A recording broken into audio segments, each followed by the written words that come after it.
Wacana tentang hukuman mati pada koruptor kelas kakap kembali muncul.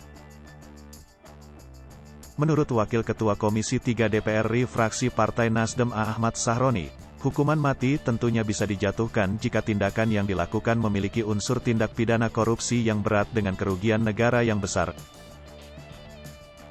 Sahroni juga menyoroti efektivitas dari hukuman mati ini untuk memberikan efek jera pada pelaku. Menurutnya, perlu dilihat juga apakah hukuman mati benar-benar bisa menghentikan aksi korupsi di Indonesia.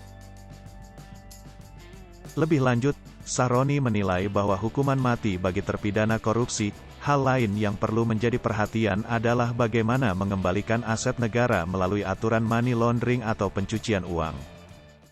Hai pemirsa Sri Popo TV, jangan lupa komen, like, dan subscribe, serta tonton terus berita-berita terupdate lainnya ya.